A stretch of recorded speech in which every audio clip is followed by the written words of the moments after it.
اس press conference کو open air اس بہترین موسم میں کھڑے اس گناہ کی پاداش میں کہ انہوں نے فیصلہ کیا ہے کہ ہم نے آئین کی بالادستی قائم کرنی ہے. ہم نے یہاں ووٹ کی عزت کو بحال کرنا ہے. ہم نے یہاں ایک ایسی پارلیمنٹ کی تشکیل کرنی ہے, ایک ایسے نئے پاکستان کی تشکیل نو کرنی ہے جہاں الیکٹڈ پارلیمنٹ میں پالیسیاں بنے. اس کی سزا ہمیں یہ دی جا رہی ہے. ہم اپیل کرتے ہیں ہر سننے والے مرد سے, ہر سننے والی عورت سے, ہر جج سے, ہر اس جرنیل سے, ہر اس جرنلسٹ سے, ہر اس پروفیسر سے جو آئین کی بالادستی پہ یقین رکھتا ہے کہ وہ ہماری اس لشکر میں شامل ہوں. یہ لڑائی آئین کی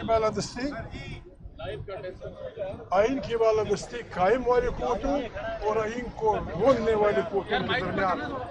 ہم نے فیصلہ کر لیا ہے, ہم اپنے آئین کا دفاع کریں گے.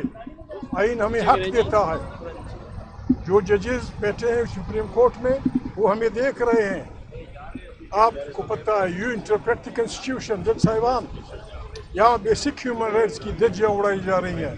یہاں لوگوں کے جمع ہونے پہ پابندی ہے. لوگ ہوٹل سے نکل کے اوپن ایئر میں کرتے ہیں. آپ بڑے اچھے گاؤن پہنے ہوئے ججز, آپ کی ذمہ داری کیا بنتی ہے؟ کیا آپ نے اس جمہوری تحریک کا ساتھ دینا ہے یا فسطائی پاگلوں کا ساتھ دینا ہے؟ باجوڑ میں قتل عام شروع ہے. جو آدمی ہمارا چیف ہے, جو آدمی ہمارا فیلڈ مارشل ہے, وہ قرآن کا حافظ ہے. قرآن کریم ایک انسان کی موت کو, جس نے کسی کو قتل نہ کیا ہو, جس نے کسی کا ظلم نہیں کیا ہو, ایک آدمی کا قتل قرآن کریم ساری انسانیت کا قتل وہ کرتا ہے. آپ نے باجوڑ میں اوپر سے ہیلی کاپٹر, نیچے سے گولیاں, وہ چھوٹے چھوٹے بچے, انہوں نے کیا گناہ کیا تھا؟ حافظ صاحب, آپ اور آپ کی رجیم اس کا کیا جواب دیں گی؟ Do you believe in God? کیا آپ قیامت پہ یقین رکھتے ہیں؟ چھوٹے چھوٹے بچے لوگوں کے مر رہے ہیں, اوپر سے ہیلی کاپٹر.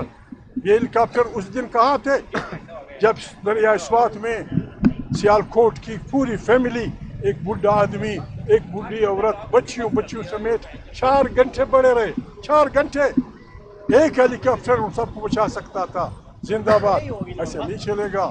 ہمارے وسائل ہمارے خلاف آپ استعمال کرتے ہیں, زندہ باد.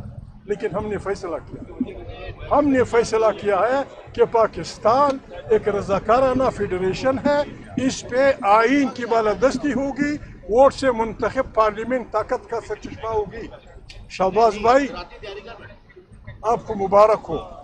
آپ جس شہر میں بھی جائیں گے, کوئٹہ فرسٹ, آپ جس شہر میں بھی جائیں گے, میں آپ کو بتا رہا ہوں, آپ کا ہم خالی جھنڈیوں سے استقبال کریں گے.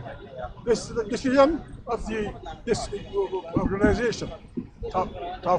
تحریک تحفظ آئین پاکستان کا یہ فیصلہ ہے کہ شہباز اور اس کے حوالدار اسپیکر جس شہر میں جائیں, ہماری پارٹیاں کالی جھنڈیوں سے ان کے استقبال کریں اور فسطائیت مرد آباد, جمہوریت زندہ باد کے نعرے لگائے.